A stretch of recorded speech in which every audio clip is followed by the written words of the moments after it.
बड़ी खबर।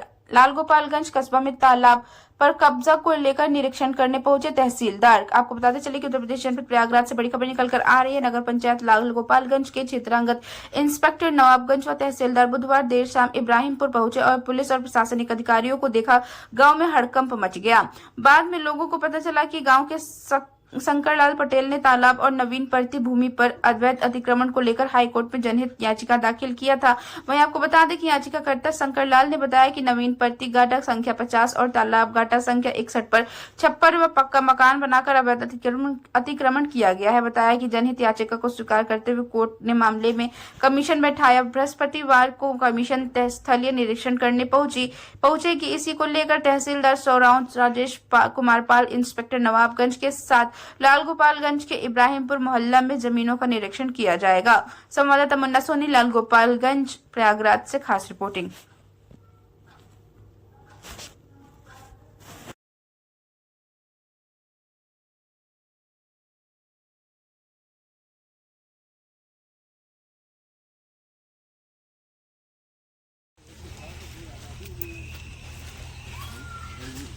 वो तो आबादी में है, वो नदी तो है नहीं, नदी तो है नहीं, वो सब आबादी में है। सब आबादी है, आबादी रोड पे चली गई। अगर आप आबादी रोड पे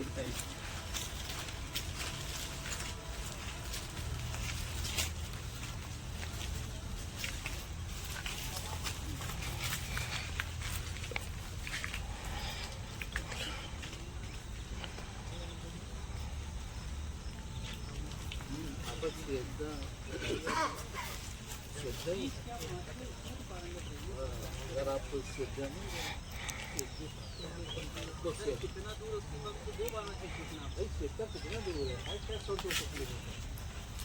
दूर नहीं होगा ना। अरे होगा 4-5 किलोमीटर होगा, 2 किलोमीटर वहाँ से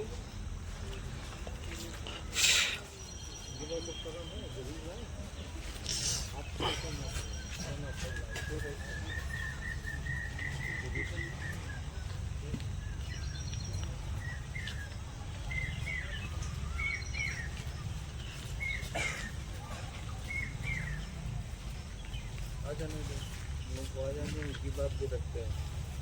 अरे कम से कम नहीं भाई, कम से कम इनकी भी समस्या हल होनी चाहिए ना, जिस मकसद के लिए हाईकोर्ट गए।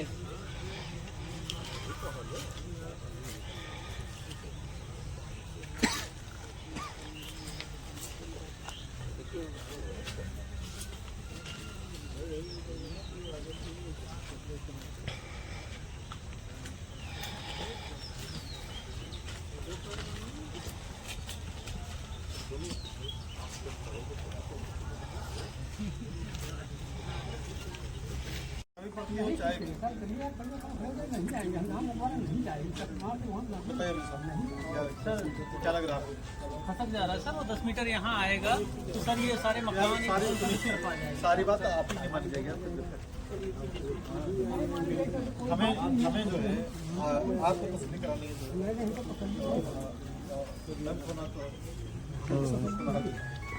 बताइए किस पॉइंट आप कराएंगे? ये सीधा है नहीं, ये सीधा है नहीं। अगर जो है चकमार से आप आधार मान तो सारे खेत डिस्टर्ब हो जा रहे हैं। सारे तो डिस्टर्ब होंगे नहीं, सारे डिस्टर्ब नहीं हो रहे हैं। आप चलिए, हम डिस्टर्ब काहे नहीं हो रहे हैं भाई? जब यहाँ आ जाए उनकी बात सुन के बता रहे सही है। जब 10 मीटर हम यहाँ आ गए 20 पर 80 पर, तो यहाँ नाली के आ गया। तो जब नाली के आ गया तो वो खेत फिर अंदर चलाया। ये बताइए, ये मेड़ अपने स्थान पर सही है? ये दोनों मेड़, ये मेड़ है, मेड़ पीछे वाली पहले वाली 66 नंबर की मैडम, जो 66 नंबर खेत की जो मालिक की वाइफ है, उन्होंने कहा कि चक वहाँ पहले था, फिर वहाँ मैडम उन्होंने अदला बदली करके तो खेत अपनी तरफ कर लिया और दूसरा वाला हिस्सा खेत उनको दे दिया और खेत को चक रोड पर उन्होंने मैडम डिस्टर्ब कर दिया। और ये जहाँ सिनाज कर रहे हैं वहाँ से यहाँ है मैडम, जब तालाब के पास, तो इनके हिसाब से रेवेन्यू के रिगार्डिंग 10 मीटर का मैडम डिस्टेंस होना चाहिए। तो इनके अकॉर्डिंग तो मैडम 10 मीटर आबादी की तरफ आ रहा है। तो जब रेवेन्यू के अकॉर्डिंग चला गया तो 10 मीटर मैडम रोड के चक रोड की तरफ गए। तो वहाँ उनसे पूछा गया तो उन्होंने शिनाख्त किया कि पहले चक रोड जो है उधर से जा रही थी, हाँ जिधर से जा रही थी तो वो चक रोड डिस्टर्ब हुआ है मैडम। ये इनका पॉइंट था और ये रेवेन्यू का पॉइंट था। बताइए, जो उन्होंने फीडबैक दिया वो गलत है? नहीं, अरे वो कह रहे हैं कि चकमार उन्होंने आपस में बदला बदली में बुला लीजिए, बुला लीजिए भरत सिंह जी, आइए इधर, आइए इधर, आइए आप भरत सिंह जी आइए आप बताइए।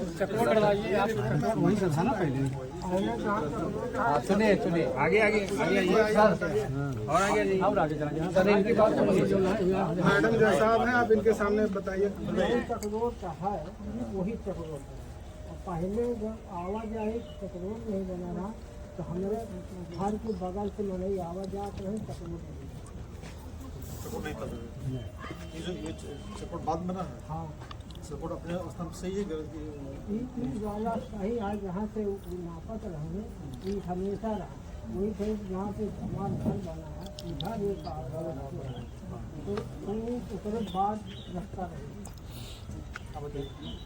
जो ये सर बता रहे हैं शिनाख्त हुआ था पॉइंट, जहाँ से ये कह रहे हैं ना, नहीं जहाँ से ये शिनाख्त कर रहे हैं आ जा रहे थे। देखिए जो आपका घर था ना, ये जो उधर वाला, ये आपका इधर वाला घर नहीं, वो जो गुमटी टाइप की बनी है, गुमटी के बगल वाला जहाँ 10 मीटर खत्म हो रहा था, समझ रहे हैं ना, 10 मीटर से सर ऐसे जाने वाला रास्ता है जहाँ ये पगडंडी बोल रहे हैं रेवेन्यू के रिगार्डिंग मैडम, वहाँ वो चक रोड था।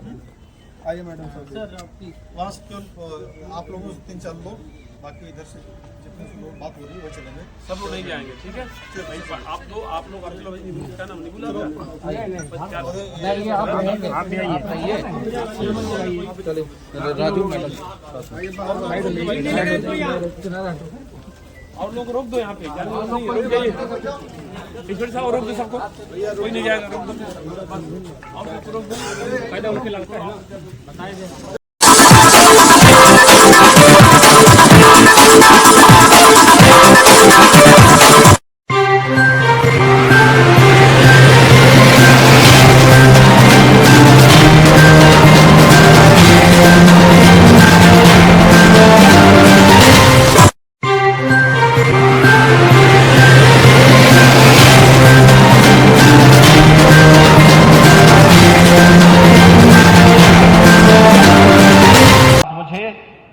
अयोध्या में इस निवेश के साथ जुड़ने का अवसर प्राप्त हुआ है। अच्छा कार्य है कि अयोध्या को माना जाता है सूर्य वंश की राजधानी है। अयोध्या को डबल इंजन की भारतीय जनता पार्टी की सरकार ने आदरणीय प्रधानमंत्री जी के मार्गदर्शन में देश की पहली सोलर सिटी बनाया है और यहां पर भी ग्रीन एनर्जी के लिए 15 मेगावाट के सोलर पैनल लगा करके इन्होंने इस पूरे प्लांट को सोलर एनर्जी से जोड़ने की एक बड़ी अच्छी शुरुआत की है। ग्रीन एनर्जी के क्षेत्र में किए गए इस प्रयास के लिए, जिसके माध्यम से कार्बन उत्सर्जन को न्यूनतम करने में मदद मिलती है, पर्यावरण को बचाने के लिए, और जो हमारे सामने चैलेंज है ग्लोबल वार्मिंग की, उसमें भी एक बड़ी मदद ग्रीन एनर्जी का अधिकाधिक उपयोग करने पर हम लोग उसको नियंत्रित करने की दिशा में आगे बढ़ सकते हैं। यह इस बॉटलिंग प्लांट के माध्यम से आज यहां पर हम सबको देखने को मिल रहा है। मुझे पूरा विश्वास है कि यहां की जो सेवाएं हैं, वो सेवाएं न केवल पूर्वी उत्तर प्रदेश, बिहार और उत्तराखंड को प्राप्त होंगी, बल्कि यहां पे नए नए रोजगार के सृजन की दिशा में यह प्लांट मददगार साबित होगा। उत्तर प्रदेश सरकार के साथ जो एमओयू इस ग्रुप के द्वारा किया गया था, उस ग्रुप के अंतर्गत सरकार इन्हें जो भी इस प्रकार के निवेश के लिए समय समय पर इंसेंटिव देती है, ये समयबद्ध तरीके से आगे बढ़ेगा। मुझे अयोध्या में इस निवेश के साथ जुड़ने का अवसर प्राप्त हुआ है। अच्छा कार्य है कि अयोध्या को माना जाता है सूर्य वंश की राजधानी है।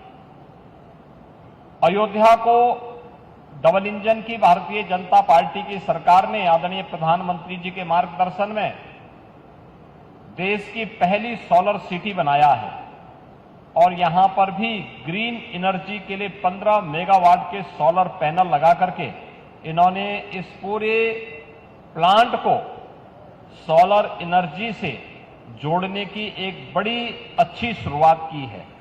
ग्रीन एनर्जी के क्षेत्र में किए गए इस प्रयास के लिए, जिसके माध्यम से कार्बन उत्सर्जन को न्यूनतम करने में मदद मिलती है, पर्यावरण को बचाने के लिए, और जो हमारे सामने चैलेंज है ग्लोबल वार्मिंग की, उसमें भी एक बड़ी मदद ग्रीन एनर्जी का अधिकाधिक उपयोग करने पर हम लोग उसको नियंत्रित करने की दिशा में आगे बढ़ सकते हैं। यह इस बॉटलिंग प्लांट के माध्यम से आज यहां पर हम सबको देखने को मिल रहा है। मुझे पूरा विश्वास है कि यहां की जो सेवाएं हैं, वो सेवाएं न केवल पूर्वी उत्तर प्रदेश, बिहार और उत्तराखंड को प्राप्त होंगी, बल्कि यहां पे नए नए रोजगार के सृजन की दिशा में यह प्लांट मददगार साबित होगा। उत्तर प्रदेश सरकार के साथ जो एमओयू इस ग्रुप के द्वारा किया गया था, उस ग्रुप के अंतर्गत सरकार इन्हें जो भी इस प्रकार के निवेश के लिए समय समय पर इंसेंटिव देती है, ये समयबद्ध तरीके से आगे बढ़ेगा।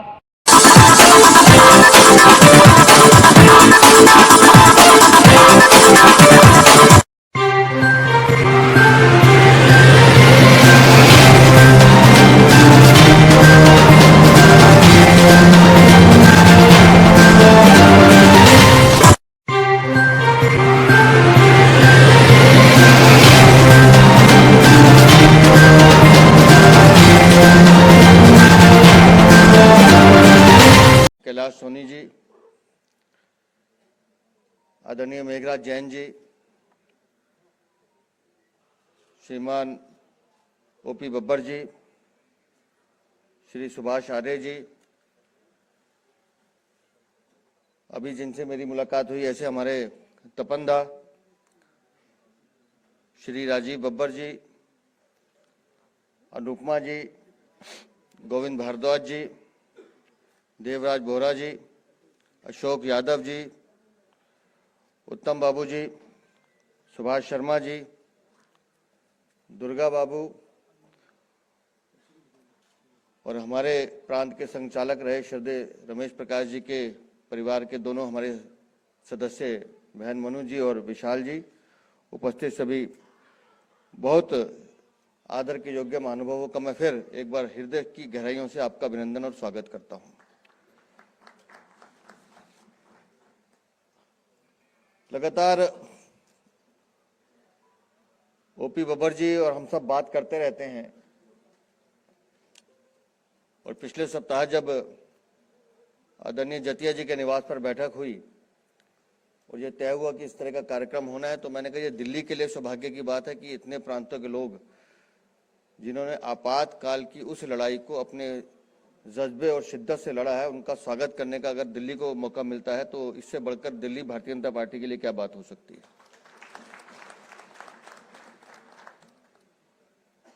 25 जून 1975 का वो दिन और 21 मार्च 1977 का ये दिन, अगर लोकतंत्र की सही परिभाषा का व्याख्यान किसी को करना है तो वो 21 मार्च 1977 है।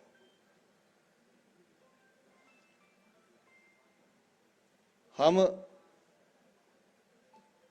लोकतंत्र की जब बात करते हैं उसको चुनावी प्रक्रिया से जोड़ते हैं, लेकिन मुझे लगता है कि उन आपातकाल के 19 महीनों में जो यातनाएं आपने सही, जो कष्ट आपने सहे या उन लोगों ने सहे जो आज हमारे बीच नहीं है, सही मानों में लोकतंत्र के प्रहरी वो थे जिन्होंने बताया कि लोकतंत्र का असली सच क्या है और लोकतंत्र की विजय कैसे होती है। ये आज लोकतंत्र की विजय का उत्सव का दिन है।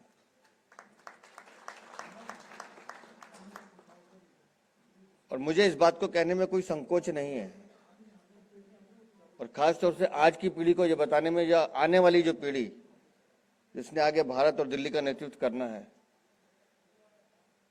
कि अगर सही मायनों में लोकतंत्र को समझना है और शिद्दत को समझना है, जुनून को समझना है कि कैसे अन्याय के खिलाफ लड़ा जाता है, तो ये सारी महानुभाव यहाँ बैठे हैं, जाओ इनके चरण छू लो। इसी में तुम्हारा उद्धार होना है, इसी से उद्धार होना है। अपने लिए कुछ मांगा नहीं, परिवार के लिए कुछ सोचा नहीं, और कितने कष्ट सहे होंगे। अभी मैंने भाई साहब का मतलब मुझे कष्ट हुआ कि वो यहां से उठ कर, मुझे पता होता तो मैं वहीं जाता उनका अभिनंदन करने। क्या उन लोगों ने सोचा होगा उस समय,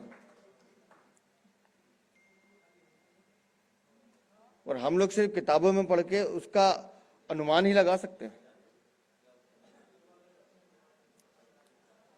अभी भाई साहब जब बता रहे थे कि वीरेंद्र सचदेवा भी लोकतंत्र प्रहरी है, तो मैं इसको बिल्कुल मना करता हूं जी। उसका कारण है, 7 साल की आयु थी मेरी, पिताजी स्वयंसेवक, हम भी स्वयंसेवक। स्कूल के ड्रेस से मैं दिन में वापस आता था, और शाम को 7-8 बजे पिताजी जब दोबारा वो ड्रेस पहनाते थे तो मैं रोता था। मुझे लगता था कि दोबारा स्कूल ले जा रहे हैं। मुझे तो पता ही नहीं था कि वो साइकिल पे मुझे बिठा के मेरे बस्ते में क्या डाल के ले जा रहे और कहां देते थे। आज समझ में आता है कि पिताजी क्या करते थे। तो और आप लोगों को देख के मन में जो श्रद्धा का भाव हमेशा से रहा है, आज और बढ़ गया कि आप लोगों की तपस्या, आप लोगों की मेहनत है, जो आज हम हिंदुस्तान में माननीय प्रधानमंत्री जी के नेतृत्व में एक ऐसी सरकार देख रहे हैं जिसके पीछे आप लोगों की मेहनत है।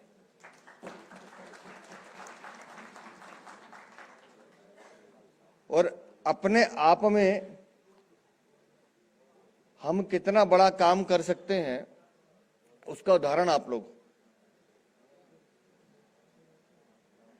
अगर व्यक्ति खुद ठान ले तो मुझे लगता है उसके लिए कोई भी काम असंभव नहीं है।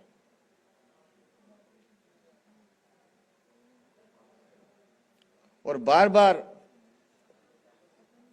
मैं अपने कार्यकर्ताओं को एक कहानी सुना के समझाता भी हूं।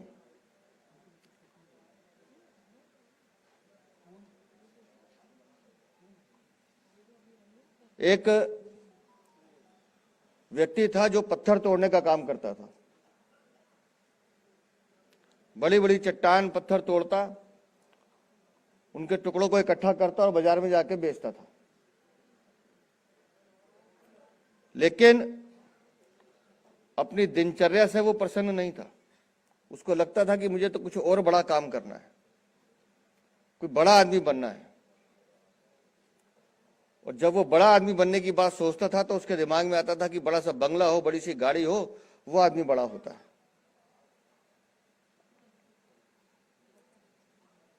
तो एक दिन उसने देखा कि एक आदमी के पास बहुत बड़ा बंगला, 2-2 गाड़ियां उसके घर के बाहर खड़ी हैं।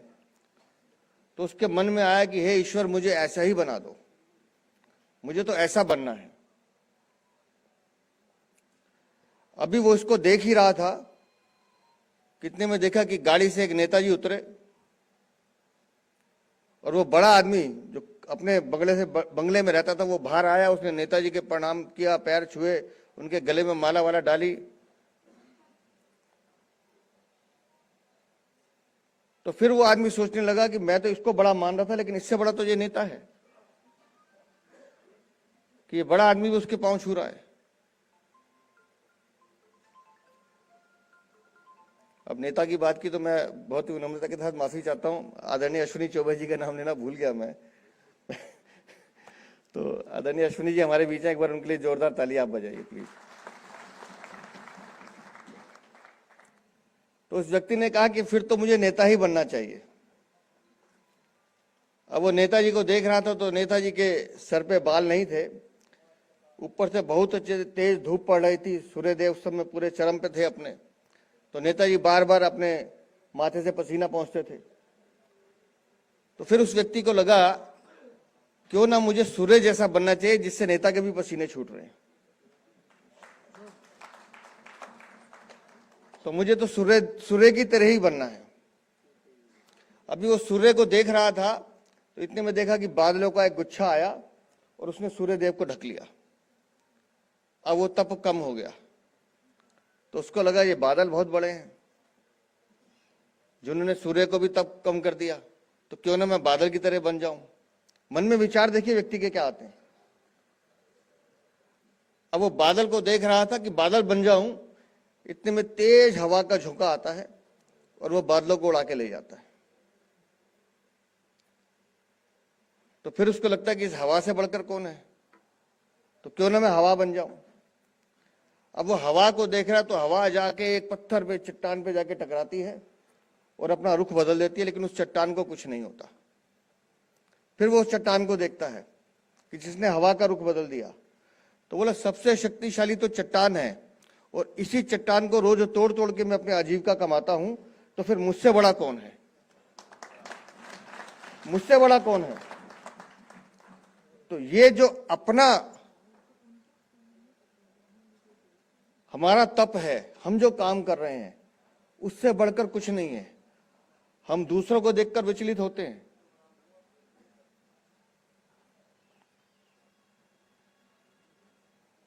और अपने कार्यकर्ताओं को मैं बार बार एक ही बात समझाता हूं कि तुम लोग भाग्यशाली हो कि तुमने उस इरा में काम कर रहे हो जहां देश के माननीय प्रधानमंत्री हैं या देश के ऐसे लोग हैं जिन्होंने अपना जीवन खपा दिया इस हिंदुस्तान को बनाने के लिए।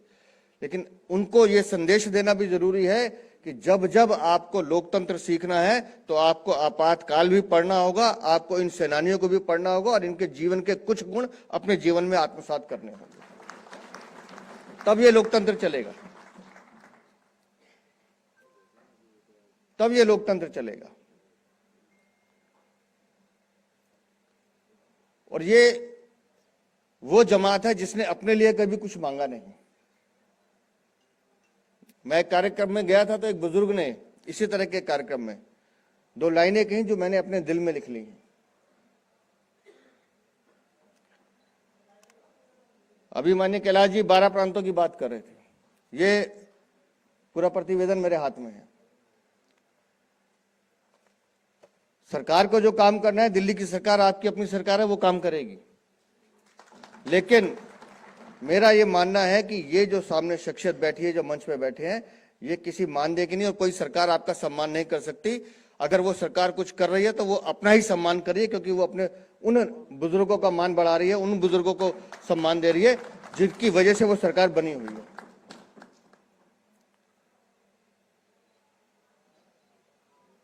तो वो बुजुर्गों की जो 2 पंक्तियां थी जो मैं सुनाना चाहता था,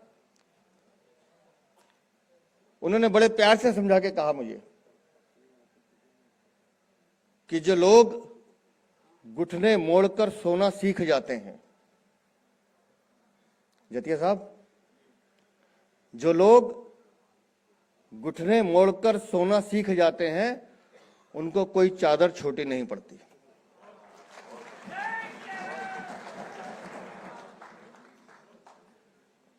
और आप लोगों ने तो अपने जीवन को इस तरह से इस देश के लिए, समाज के लिए समर्पित किया है कि उसके लिए कुछ भी शब्द कहना मुझे लगता है वो कम पड़ते हैं। आप लोगों का स्नेह, आपका आशीर्वाद हम जैसे कार्यकर्ताओं पे बना रहे और हमारा ये प्रयास रहेगा कि आप लोगों से कुछ ना कुछ सीख कर हम उस तरह का समाज निर्माण करें जिसकी अपेक्षा माननीय प्रधानमंत्री जी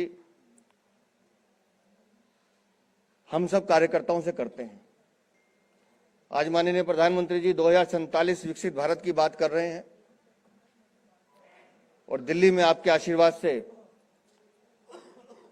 भारतीय जनता पार्टी की सरकार बनी है, तो हम भी विकसित भारत की विकसित राजधानी कैसी हो उस विजन पे काम कर रहे हैं।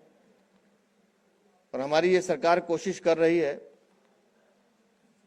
कि दिल्ली को एक ऐसी राजधानी बनाया जाए जिसपे आने वाले समय में आपको भी गर्व हो और ये लगे कि भारतीय जनता पार्टी की सरकार आने के बाद हाँ दिल्ली में परिवर्तन हुआ है, उस विषय को लेकर लगातार काम किया जा रहा है। और मुझे लगता है कि अभी कल 20 तारीख को 1 महीना हुआ है, तो थोड़ा समय उस सरकार को चाहिए,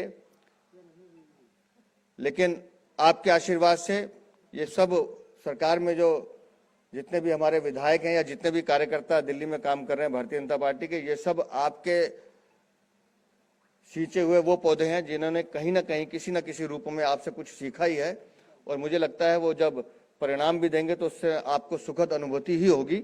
एक बार पुनः बब्बर जी को और मंच पर उपस्थित सभी सम्मानित मेरे बड़े बुजुर्ग आदरणीय अश्विनी जी, आदरणीय सत्यनारायण जतिया जी, मेघराज जैन जी, इन सबको मैं बहुत अभिनंदन करता हूं, प्रणाम करता हूं और इस प्रतिवेदन को साथ ले जा रहा हूं। अगली बार जब आऊंगा तो इस प्रतिवेदन के साथ खाली हाथ नहीं आऊंगा, इस आश्वासन के साथ। बहुत बहुत धन्यवाद, बहुत बहुत आभार।